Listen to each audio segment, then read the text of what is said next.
बिस्मिल्लाहिर्रहमानिर्रहीम नाज़रीन, मैं हूँ जावेद बलोच और आज हम बात करने जा रहे हैं रेड लाइन पर कि ये रेड लाइन जिसे कहा जाता है कि हमारी रेड लाइन फ़लाँ शख्स है, हमारी रेड लाइन क्रॉस हुई तो ये हो जाएगा, हमारी रेड लाइन क्रॉस हुई तो ये हो जाएगा। ये रेड लाइन है क्या?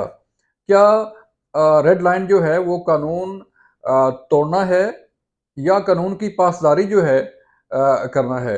क्या कानून पर अमल दरामद कराना जो है वो रेड लाइन क्रॉस करना है या कानून तोड़ने वालों के मुतल्लिक कहा जाता है कि फ़लाँ ने ये रेड लाइन क्रॉस की है? क्या स्टेट के खिलाफ जो है वो काम करना जो है वो रेड लाइन क्रॉस करना होता है या स्टेट के साथ वफ़ादारी करना या अपने मुल्क के साथ वफ़ादारी करना रेड लाइन क्रॉस करना होता है? मुख्तलिफ ये जो रेड लाइन का जो बयानिया है, ये कब से शुरू हुआ? कब से ये बयानिया जो है इस पे काम करना शुरू किया गया और red line, red line, red line का जो है जो बयानिया और जो प्रोपेगेंडा मुल्क में चल रहा था, वो आखिर है क्या? बात सिर्फ इतनी सी है कि आज वो शख्स जिसे दूसरों को सिवाय गालियाँ देने के दूसरों को सिवाय चोर-चोर कहने के और दूसरों पर सिवाय इल्ज़ामात लगाने के सिवाय अपनी ही फ़ौज पर इल्ज़ामात लगाने पे, अपने ही इदारों पर इल्ज़ामात लगाने पे, अपने ही पुलिस पर और अपने ही इदारों पर इल्ज़ामात लगाने के और कोई काम नहीं था। साढ़े 4 साल की हुकूमत में साढ़े 3 साल की जो उनका टेन्योर था उसके दौर में जो है वो कोई अगर काम गिने तो हमें हमें कोई चीज़ नज़र नहीं आती। मुख्तलिफ जो चीज़ें हैं, मुख्तलिफ जो प्रोजेक्ट्स थे वो कहाँ गए? आज वो शख्स जिसे तहरीक-ए-इंसाफ के चेयरमैन इमरान खान साहब कहते हैं वो आज अटक जेल में पाबंद-ए-सलासल हैं और अपने किए की सज़ा भुगत रहे हैं। आज हम आपको बताने जा रहे हैं कि अटक जेल में जो है वो जेल मैनुअल क्या कहता है और किसी मुल्ज़म को अगर जेल में रखा जाता है तो उसका प्रोसीजर क्या होता है और उसको वहाँ पे क्या सहूलियात मुयस्सर होती हैं और वहाँ पर उसे क्या-क्या सहूलियात मिल सकती हैं। अगर हम आपको बताएँ तो जो है वो अटक जेल सेंट्रल जेल नहीं है, ये डिस्ट्रिक्ट जेल है और डिस्ट्रिक्ट जेल में क्लास ए, क्लास बी नहीं होती। अब अगर हम बात करें क्लास ए और क्लास बी की, तो जो सेंट्रल जेल हैं वहाँ पर ए क्लास वाले कैदी को उसको एसी की सहूलत भी फराहम की जाती है, उसे फ्रिज दिया जाता है और उसे 2 मुशक्की यानी कि वो 2 कैदी जो है उसके डिस्पोज़ल पर होते हैं जो उसके उसके लिए खाना बनाना या उसकी बैरक की सफाई करना या उसके रूम की सफाई करना या उसकी ज़रूरियात का ख़्याल रखने के हवाले से उनकी ड्यूटी होती है। उसकी डिस्पोज़ल पर होते हैं कि वो क्या उसे कोई चीज़ चाहिए हो तो उनको फ़राहम की जा सके। फिर इसके अगर बात हम देखें तो जो क्लास बी है उसमें आपको एक पंखा मिलता है, एक मैट्रेस मिलता है और जो छोटी-मोटी ज़रूरियात ज़िंदगी की चीज़ें होती हैं, वो आपको मुयस्सर होती हैं और आपको एक मुशक्की जो है वो फ़राहम किया जाता है। अगर हम डिस्ट्रिक्ट जेल की बात करें तो डिस्ट्रिक्ट जेल में सिर्फ़ सी क्लास है। सी क्लास का मतलब ये है कि आपको आम कैदियों की तरह एक बैरक में जो है वो रहना पड़ता है और बैरक की जो है वो जो अगर हम मुख्तलिफ जेलों का तजिया करें तो अटक जेल में जो बैरक्स हैं जो हमें बताया गया जो है वो मुख्तलिफ ज़राए से हमें पता चला कि अटक जेल में एक बैरक यानी कि एक रूम के अंदर जो है वो 2 कैदियों को रखने की गुंजाइश होती है, 2 या 3 लेकिन वहाँ पर 4-4 5-5 कैदी भी एक बैरक में मौजूद हैं क्योंकि साढ़े 500 तकरीबन जो है वो कैदी रखने की गुंजाइश है अटक जेल में तो मोर देन 800 जो है वो कैदी वहाँ पर मौजूद हैं। तो इसलिए जो बैरक्स का एक फ़ॉर्मूला है कि एक बैरक में 2 कैदी जो है वो रहते हैं तो उसको उस पर अमल दरामद वहाँ पर हो नहीं सकता। तो इसलिए तमाम जेलों की यही सूरत हाल है कि वहाँ पर गुंजाइश से ज़्यादा कैदियों की रखे गए हैं और इसलिए या कैदियों को जो है वो जहाँ पर 2 की गुंजाइश है वहाँ पर 4 और जहाँ पर 4 की गुंजाइश है वहाँ पर 8 कैदी भी गुज़ारा कर रहे हैं। तो ये है सूरत-ए-हाल अटक जेल की।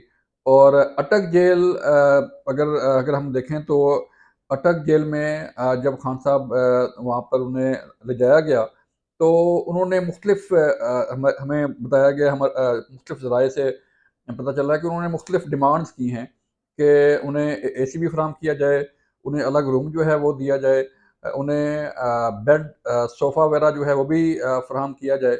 तो वो उन्हें मुयस्सर नहीं न किया गया और ना ही हो सकता है बाय लॉ। फिर अगर उन्हें कोई सहूलियात की फ़राहमी चाहिए हो तो वो थ्रू कोर्ट जो है, कोर्ट ऑर्डर के थ्रू जो है उन्हें मुयस्सर की जा सकती हैं, अगर अगर जो है वो अदालत करे तो। फिर दूसरी बात, ये भी कहा जा रहा है कि 2 दिन की बात है और 2 दिन बाद जो है वो तहरीक-ए-इंसाफ के चेयरमैन जेल से बाहर होंगे और फिर वही अपने जो है वो चीज़ों को ठीक करेंगे और अपनी कैंपेन करेंगे और अपनी पार्टी को लीड करेंगे। तो हमने मुख्तलिफ कानूनी माहिरीन से भी बात की और कानूनी माहिरीन ये कहते हैं कि अगर किसी मुल्ज़िम को सज़ा हो जाए और सज़ा जो है उसको चैलेंज भी किया जाए, तो वो इतनी जल्दी सज़ा ख़त्म नहीं होती। ज़ाहिर-सी बात है, अगर हाई कोर्ट में चैलेंज किया जाएगा तो हाई कोर्ट पहले नोटिस देगी और फिर उस पर आर्ग्यूमेंट्स होंगे और फिर उसके बाद कोई सज़ा जज़ा का फ़ैसला होगा, सज़ा ख़त्म होगी, ये सज़ा कम करनी है, ये सज़ा को जो है वो बिल्कुल ही ख़त्म करना है, ये फ़ौरी रिहा करना है। तो आपने माज़ी में देखा कि जैसे मरियम नवाज़ साहिबा को सज़ा हुई, नवाज़ शरीफ साहब को सज़ा हुई, तो इतनी जल्दी उनकी सज़ाएँ जो हैं वो ख़त्म नहीं हुई। फिर दूसरी बात ये है कि तोशाखाना केस में तहरीक-ए-इंसाफ के चेयरमैन को सज़ा हो गई।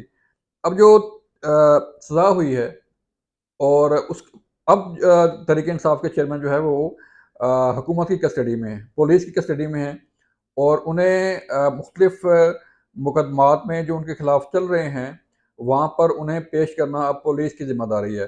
फ़र्ज़ करें अ, साइफ़र साज़िश केस है और साइफ़र साज़िश केस में अगर एफ़आईए को तहरीक-ए-इंसाफ के चेयरमैन से तफ्तीश करनी है, तो वो एफ़आईए रिक्वेस्ट करेगी जेल हुकाम को और एफ़आईए अपना अपना जो है उन्हें लाके तो अब उस उनसे तफ्तीश जो है वो कर सकती है, नंबर 1। नंबर 2, 190 मिलियन पाउंड का केस है नैब के पास और वो नैब में ज़ेर तफ्तीश है और नैब के अंदर वो केस जो है वो इन्वेस्टिगेशन स्टेज पर है। इन्वेस्टिगेशन स्टेज पे का मतलब ये है कि नैब किसी भी वक़्त उस मुल्ज़िम को गिरफ़्तार कर सकते हैं। उनकी अगर उनकी बेल बिफोर अरेस्ट ना हो, तो नैब भी जो है वो उस मुल्ज़िम को अपने पास ला सकता है और रख सकता है और उस पर जो है वो तफ्तीश वगैरह कर सकता है। फिर तोशाखाना केस नैब के अंदर भी जो है वो ज़ेर तफ्तीश है और ये जो तोशाखाना जिस केस में सज़ा हुई है, ये तोहाइफ़ लेने या तोहाइफ़ बेचने का केस नहीं है। ये आप समझ लें कि ये केस है जो है वो करप्ट करप्ट प्रैक्टिसेस का, कि आपने जो आपको जो इनकम हुई थी, वो आपने अपने गोशवारों में ज़ाहिर नहीं की। तो बददियांती के मुर्तकिब हुए तहरीक-ए-इंसाफ के चेयरमैन साबिक़ वज़ीर-ए-आज़म इमरान खान साहब और उस बददियांती पर जो है एडिशनल सेशन जज हुमायूं दिलावर की कोर्ट ने उन्हें सज़ा दी। जबकि जो तोहाइफ़ लेने और जो तोहाइफ़ बेचने का केस है, वो ज़ेर तफ़्तीश है नैब के अंदर। तो उसमें भी दोबारा से उन्हें अरेस्ट किया जा सकता है और नैब नैब उसे अपने पास रख रख सकती है। फिर इसके साथ-साथ जुडिशल कॉम्प्लेक्स G11 का केस आपको याद होगा। जलाओ-घराओ, तोड़-फोड़ जो है वो पुलिस पर हमले, वो भी केस है। फिर डी चौक में और मुख्तलिफ़ जगहों पर तोड़-फोड़ और जलाओ-घराओ का केस वो भी रजिस्टर्ड हैं और तकरीबन 5-6 केसेज़ ऐसे हैं जो ज़ेर तफ़्तीश हैं इस्लामाबाद के मुख्तलिफ़ थानों में, उनकी तफ़्तीश भी जारी है। तो इस तरह अगर हम देखें तो ये लंबा पीरियड है। अब खान साहब का जो है वो उनको यहाँ पर अपनी सज़ा जो है वो भुगतना पड़ेगी और जो सहूलियात एक आम कैदी या एक आम शख्स को मिलती हैं, वही सहूलियात उन्हें भी मिलेंगी। लेकिन अब अगर हम सूरत-ए-हाल देखें कि जो रेड लाइन की बात हो रही थी, अगर रेड लाइन क्रॉस कहा जाता है कि मुख्तलिफ लोग जो है वो जब प्रोपेगेंडा होता है तो खान साहब हमारी रेड लाइन है, खान साहब हमारी भई रेड लाइन जो है वो स्टेट होती है।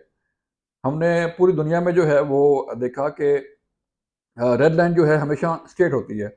अगर आप स्टेट को स्टेट का के कानून को जो है वो वायलेट करेंगे तो वो आप रेड लाइन क्रॉस कर रहे होते हैं। अगर कोई शहरी कानून की पासदारी कर रहा है तो वो रेड लाइन की हिफाज़त कर रहा है। अगर कोई शहरी कानून की खिलाफ वर्ज़ी कर रहा है तो वो रेड लाइन क्रॉस कर रहा होता है।